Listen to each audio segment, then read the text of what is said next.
Welcome to the देजू classes. आप सभी का आपका अपना यूट्यूब चैनल देजू क्लासेस में स्वागत है। जैक के द्वारा एग्जाम कंडक्ट कराया गया क्लास 9 का टर्म 1 का, है ना। कल पेपर 1 और पेपर 2 का था, आज पेपर 3 का हुआ। पेपर 1 और पेपर 2 का आंसर की जो है इस चैनल पे अपलोडेड है। आप उसका लिंक जो है इसके डिस्क्रिप्शन बॉक्स में भी दिया जा चुका है, आप जाकर के वहाँ से भी उसको देख सकते हैं।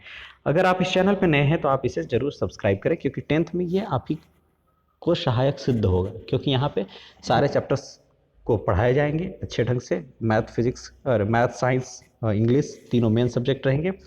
और साथ ही साथ क्लास 11th वाले या फिर 9 से लेकर के 12th तक के हर सब्जेक्ट जैसे मैथ, साइंस और इंग्लिश मुख्यतः इन सब्जेक्ट्स के हर चैप्टर्स को पढ़ाए जाएंगे यहाँ पे। तो जो भी बच्चे हैं जो कि झारखंड बोर्ड से रिलेटेड है, हिंदी मीडियम के बच्चे जो हैं वो इसको सब्सक्राइब करें, क्योंकि यहाँ पे आपको सीबीएसई बोर्ड की ही भांति हिंदी मीडियम में हर मटेरियल्स आपको प्रोवाइड किए जाएंगे। चलिए शुरू करते हैं। सबसे पहले सोशल साइंस का जो पेपर 3 है उसका आंसर की। तो पहला क्वेश्चन है कि फ्रांस की मुद्रा की इकाई लिब्रे किस वर्ष समाप्त कर दिया गया था।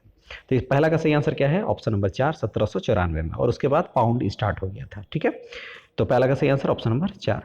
क्वेश्चन नंबर 2 देखिए, फ्रांसीसी सरकार करों में वृद्धि के लिए बाध्य क्यों हो गई थी? क्यों हो गई थी? बढ़ते जा रहे कर्ज को चुकाने के लिए, बिल्कुल सही। सेना के रखरखाव के लिए, बिल्कुल सही।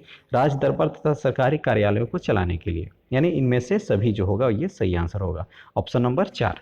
ठीक है, क्वेश्चन नंबर 3 देखिए, फ्रांस की पूरी आबादी का लगभग 90% लोग कौन थे? तो 90% लोग कौन थे? किसान थे। तो तीसरा का सही आंसर क्या हो जाएगा? Option number 1। क्वेश्चन नंबर 4 देखिए, 1748 में the spirit of the laws की रचना किसने की थी? तो the spirit of the laws की रचना किसने की थी? मॉन्टेस्क्यू ने। किसने की थी? मॉन्टेस्क्यू ने की थी, है ना। तो चौथा का सही आंसर क्या हो जाएगा? Option number 3। क्लियर है। नेक्स्ट क्वेश्चन क्या है, 1791 में जब 1791 में फ्रांस की नेशनल असेंबली ने संविधान का प्रारूप पूरा कर लिया, तो इसका मुख्य उद्देश्य क्या था? फ्रांस क्रांति के बाद की बात है, तो सम्राट की शक्तियों को सीमित करना सबसे मुख्य उद्देश्य था। मतदान के अधिकार को छीन लेना नहीं, मतदान के अधिकार को प्रोवाइड करना था। पुरुषों एवं नागरिकों के अधिकार घोषणा पत्र को समाप्त कर देना? नहीं, बिल्कुल नहीं। तो सही आंसर क्या है? Option number 1। पांचवा का सही answer option number 1। Question number 6 देखिए, फ्रांसीसी उपनिवेशों में से कौन सी प्रथा का उन्मूलन जैकोबिन शासन के क्रांतिकारी सामाजिक सुधारों में से एक था? जैकोबिन क्लब की स्थापना हुई थी ना फ्रांसीसी क्रांति के से, है ना। तो वो किस लिए था? दास प्रथा के उन्मूलन के लिए। किसके लिए? दास प्रथा के उन्मूलन के लिए। छठा का सही आंसर क्या जाएगा? Option number 2। क्वेश्चन नंबर 7 देखिए, निम्न में से कौन यूरोप में ऐसा राष्ट्र चाहते थे जिसमें सभी धर्मों को बराबर का सम्मान और जगह मिले?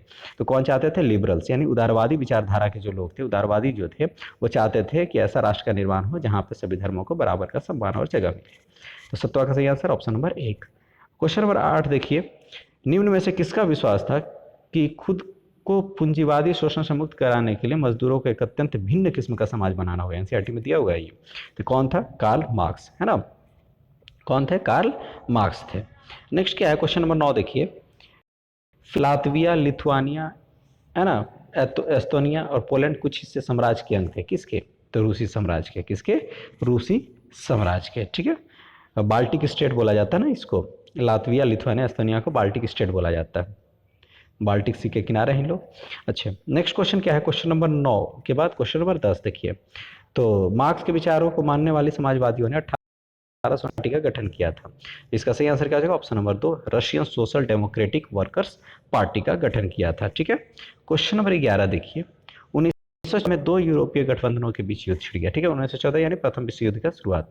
एक खेमे में जर्मनी की थे, दूसरे में कौन थे? फ्रांस, ब्रिटेन और रूस। तो 11 का सही आंसर क्या हो जाएगा? Option number 1।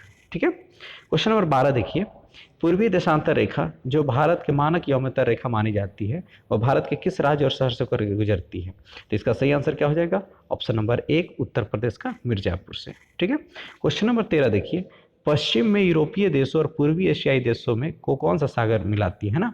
तो कौन सी सागर है ये? पश्चिम में यूरोपीय देश में ये हो गया प्रशांत महासागर, यहाँ पे भी ये हो गया भी प्रशांत महासागर। तो कौन है? प्रशांत महासागर। 13 का सही आंसर क्या हो जाएगा? Option number 2। क्वेश्चन नंबर 14 देखिए, भारत की भूमि की सीमाएं उत्तर पश्चिम में किस देश के साथ जुड़ी हुई है ना? उत्तर पश्चिम में यहाँ, है ना। तो इधर क्या है? पाकिस्तान और अफगानिस्तान, है ना। तो 14 का सही आंसर क्या हो जाएगा? Option number 1। नेक्स्ट क्या है? क्वेश्चन नंबर 15 देखिए, सतलज एवं सिंधु के बीच स्थित हिमालय के भाग को किस नाम से जाना जाता है? देखिए इसको ध्यान से देखिए, ये जो क्वेश्चन है फंसाने का काम किया था। ये मान लीजिए हिमालय का बृहद विस्तार है, तो यहाँ पहले सिंधु नदी फिर सतलज नदी, तो सिंधु से सतलज के बीच में, ठीक है, सिंधु के तरफ से अगर आओगे, इधर से आओगे, तो इसको बोलोगे कश्मीर हिमालय चाहे हिमाचल हिमालय, ठीक है, ध्यान से सुनना। लेकिन सतलज एवं सिंधु, सतलज से सिंधु के बीच में इसको क्या बोला जाता था, पंजाब हिमालय, ठीक है, जगह वही है, नाम केवल डायरेक्शन का हो गया। अगर पश्चिम से पूरब की तरफ जाओगे तो हिमाचल हिमालय चाहे कश्मीर हिमालय, लेकिन अगर केवल बोले सतलज से सिंधु यानी पूरब से पश्चिम की ओर, तो वो है पंजाब हिमालय। क्लियर है? तो 15 का सही आंसर क्या हो जाएगा, ऑप्शन नंबर 2, ठीक है। कुमाऊं हिमालय किसको बोलते हैं, तो ये सतलज से काली नदी के बीच में है ना, सतलज से काली नदी के बीच में कुमाऊं हिमालय, काली से तिस्ता के बीच में जो होगा वो नेपाल हिमालय है ना, और तिस्ता से दिहांग के बीच में असम हिमालय, ठीक है। तो ये विस्तार है ना किसका, हिमालय का, ठीक है। तो 15 का सही आंसर क्या हो जाएगा, ऑप्शन नंबर 2, ठीक है। क्वेश्चन नंबर 16 देखिए, पटकाई, नागा, मिजो और मणिपुर किनके नाम है, तो ये पहाड़ियों के नाम है। किनके नाम है, पहाड़ियों के नाम है। नेक्स्ट क्वेश्चन क्या है, भारत का उत्तरी मैदान जो जलोढ़ मृदा से बनी है उसका निर्माण किन नदियों के द्वारा हुआ है, तो किन नदी, मेन कौन नदी है, सिंधु, गंगा और ब्रह्मपुत्र। तो 17 का सही आंसर ऑप्शन नंबर 3, ठीक है। 18 देखिए, किन कारणों से भारत का उत्तरी मैदान कृषि की दृष्टि से सर्वाधिक उत्पादक क्षेत्र माना जाता है, तो समृद्ध मृदावरण, ठीक है, प्रचुर पानी की उपलब्धता, ये भी ठीक है, 2 ठीक हो गया, तो इनमें से सभी कारणों से। 18 का सही आंसर इनमें से सभी कारणों से यानी चौथा, ठीक है। नेक्स्ट क्वेश्चन देखिए 19, मानसरोवर झील किस देश में है, यानी तिब्बत में। तो 19 का सही आंसर क्या हो जाएगा, ऑप्शन नंबर 2। क्वेश्चन नंबर 20 देखिए, सतलज, ब्यास, रवि, चेनाब तथा झेलम आपस में मिलकर पाकिस्तान में मिठान कोट के पास जाकर के सिंधु नदी से मिल जाते हैं। किससे, सिंधु नदी से। तो 20 का सही आंसर क्या है, ऑप्शन नंबर 2। क्वेश्चन नंबर 21 देखिए, कश्मीर घाटी का एक प्रसिद्ध झील क्या नाम क्या है, कश्मीर घाटी का प्रसिद्ध झील कौन है, डल झील, ठीक है। चूंकि वुलर भी कश्मीर में ही, जम्मू कश्मीर में ही वुलर भी मिलता है, लेकिन कश्मीर घाटी जो है ना, उसमें प्रसिद्ध झील अगर कहा जाएगा, इसमें इन दोनों में से प्रसिद्ध जो झील है वो डल, पर्यटकों के लिए डल झील प्रसिद्ध है ना। तो 21 का सही आंसर क्या हो जाएगा, ऑप्शन नंबर 1, सांभर राजस्थान, चिल्का उड़ीसा। तो सही answer option number 1। Question number 22 देखिए, झीलों के निर्माण से क्या लाभ होता है, तो जल विद्युत उत्पादन करने में सहायक होते हैं, बिल्कुल सही। आसपास के क्षेत्रों की जलवायु को सामान्य बनाती है, बिल्कुल सही। प्राकृतिक सुंदरता और पर्यटन को बढ़ाती है, बिल्कुल सही। तो इसका सही आंसर क्या हो जाएगा, ऑप्शन नंबर 4, इनमें से सभी। नेक्स्ट क्वेश्चन क्या है, क्वेश्चन नंबर 23 देखिए, निम्न में से शासन का एक ऐसा रूप है ना, निम्न में से शासन का एक ऐसा रूप जिसमें शासकों का चुनाव लोग करते थे, कौन है, लोकतंत्र। तो 23 का सही answer option number 1। Question number 24 देखिए, वर्ष 2002 में पाकिस्तान के किस राष्ट्रपति द्वारा लीगल फ्रेमवर्क ऑर्डर के जरिए वहां के संविधान को बदल डाला गया था, तो 17वां संविधान संशोधन कराया गया था पाकिस्तान में, किसके द्वारा, परवेज मुशर्रफ के द्वारा, ठीक है। क्वेश्चन नंबर 25 देखिए, लोकतंत्र के विपक्ष में दिया गया एक तर्क निम्न में से कौन है, लोकतंत्र क्या है भाई, उसके विपक्ष में एंटी, तो समानता और स्वतंत्रता का पोषक है, तो ये तो लोकतंत्र के पक्ष में हो गया। इनके अनुत्तरदायी शासन पाया जाता है, ये गलत, उत्तरदायी शासन पाया जाता है ना। तो इसका 25 का सही आंसर क्या हो जाएगा, ऑप्शन नंबर 2, 25 का सही आंसर ऑप्शन नंबर 2, ठीक है। नेक्स्ट क्वेश्चन क्या है, क्वेश्चन नंबर 26 देखिए, लोकतंत्र में किसी समस्या का समाधान किसकी भूमिका अधिक महत्वपूर्ण होती है, किसी भी समस्या का समाधान, लोकतंत्र का मतलब क्या है, विपक्षी दल, सत्तारूढ़ दल, दोनों का मिश्रण और मीडिया का इंपॉर्टेंट रोल, तो इनमें से सभी। 26 का सही आंसर इनमें से सभी। क्वेश्चन नंबर 27 देखिए, आज की दुनिया में लोकतांत्रिक शासन व्यवस्था का सबसे आम रूप है, क्या है, लोगों द्वारा चुने गए प्रतिनिधियों के माध्यम से शासन चलाना, ठीक है। जनता द्वारा एक स्थान पर जमा होकर शासन संबंधी निर्णय लेना, बिल्कुल गलत। मताधिकार के अधिकार को लोगों से छीन लेना, तो इसका सही आंसर क्या हो जाएगा, 27 का सही आंसर ऑप्शन नंबर 1, ठीक है। क्वेश्चन नंबर 28 देखिए, नेल्सन मंडेला को दक्षिण अफ्रीका में सबसे भयावह जेल में 28 वर्षों तक रहना पड़ा, वह जेल किस द्वीप में स्थित था, तो 28 का सही आंसर क्या हो जाएगा, रोबेन द्वीप। कौन सा, रोबेन द्वीप। 28 का सही आंसर ऑप्शन नंबर 4। देखिए 29, दक्षिण अफ्रीका में रंग भेद के खिलाफ जब जनता में संघर्ष और विरोध बढ़ने लगा तो वहां की सरकार ने अपनी नीतियों में बदलाव शुरू किया, क्या किया, तो भेदभाव वाले कानून को वापस लिया, बिल्कुल सही। राजनीतिक दलों पर लगा प्रतिबंध उठा लिया, बिल्कुल सही। और नेल्सन मंडेला जो 28 वर्षों से जेल में थे उनको भी आजाद कर दिया गया, तो इनमें से सभी हो जाएगा, है ना। तो 29 का सही आंसर क्या हो जाएगा, इनमें से सभी, ऑप्शन नंबर 4।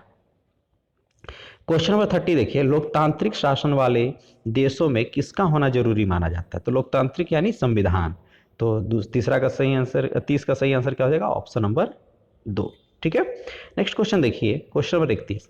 भारत देश ने किस आधार पर हुए बंटवारे की विवशता झेली थी? तो किसके आधार पर? मुस्लिम और नॉन मुस्लिम, यानी धर्म के आधार पर। किसके आधार पर? धर्म के आधार पर। तो 31 के क्या हो जाएगा? धर्म। ठीक है, मेन एक भूमि का बंटवारा हुआ था लेकिन धर्म के आधार पर हुआ था। Next question 32। संविधान प्रमुख रूप से क्या काम करता है? तो लोगों के बीच जरूरी भरोसा और सहयोग विकसित करता है। ठीक है, सरकार के अधिकारों की सीमा तय करता है, बिल्कुल सही। समाज के गठन के लिए लोगों की आकांक्षाओं को व्यक्त करता है। तो इसका सही आंसर क्या हो जाएगा? ऑप्शन नंबर 4, इनमें से सभी। क्वेश्चन नंबर 33 देखिए, पालमपुर के निकटतम बड़े गांव का नाम क्या था? तो सबसे निकटतम बड़े गांव का नाम क्या था? रायगंज। एक और गांव उसके नजदीक था, शाहपुर, लेकिन वो छोटा था, नियरेस्ट था, सबसे नजदीक था। लेकिन बड़े बड़े गांव कौन था? रायगंज। ठीक है, तो 33 का सही आंसर ऑप्शन नंबर 1। भूमि मापने का मानक इकाई क्या है? तो भूमि मापने का हेक्टेयर। किसमें? हेक्टेयर में। तो 34 का सही answer option number 3। Question number 35 देखिए, भारत के गांव में उत्पादन की प्रमुख गतिविधि क्या है? तो उत्पादन की प्रमुख गतिविधि क्या है? खेती। 35 का सही answer option number 1। Question number 36 देखिए, लघु विनिर्माण, परिवार, दुकानदारी, डेयरी, ये किस प्रकार की क्रियाएं हैं? तो ये सामान्य प्रकार की क्रियाएं हैं, गांव में सामान्य क्रियाएं ये प्रसिद्ध होती है। तो 36 का सही आंसर क्या हो जाएगा? Option number 2। क्वेश्चन नंबर 37 देखिए, आर्थिक विकास की दृष्टि से कौन सर्वाधिक महत्वपूर्ण है? तो मानवीय पूंजी। कौन? मानवीय पूंजी। 37 का सही आंसर क्या हो जाएगा? Option number 2। क्वेश्चन नंबर 38 देखिए, निम्न में से कौन से कारक जनसंख्या की गुणवत्ता को बढ़ावा देता है?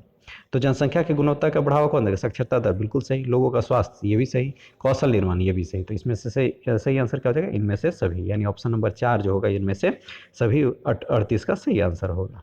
क्वेश्चन नंबर 39 देखिए, ऐतिहासिक और सांस्कृतिक कारणों से परिवार में महिलाओं और पुरुषों के बीच किसका विभाजन हुआ रहता है? तो पहले किसका विभाजन होता था? भूमि का नहीं, बंटवारा नहीं होता था, है ना, महिला और पुरुष में। और आय का नहीं, संपत्ति पर कोई अधिकार नहीं था। क्या हो जाता था? केवल श्रम का, कि भैया घर का काम महिलाएं, बाहर का काम पुरुष, इस टाइप का। तो 39 का सही answer option number 3। Question number 40 देखिए, किस प्रकार की जनसंख्या अर्थव्यवस्था पर बोझ होती है? तो साक्षर और स्वस्थ रहेगी तो बढ़िया है, कौशल निर्माण वाला भी तो बढ़िया है, लेकिन कौन? अनपढ़ हो रहे और बीमार हो रहे तो कोई काम के नहीं है, अर्थव्यवस्था पर बोझे ना है। तो 40 का सही आंसर क्या हो जाएगा? Option number 1। ठीक है, तो ये थे आपके 40 प्रश्न। आई होप कि आपने अच्छा किया होगा एग्जाम में। Thank you for the watching. अगर आप इस चैनल पे नए हैं तो इसको आप जरूर से जरूर सब्सक्राइब करें, है ना। अभी पेपर 2 का एग्ज़ाम आपका बाकी है, तो सबसे पहले अभी पेपर 2 की तैयारी कराई जाएगी, है ना। Thank you for the watching.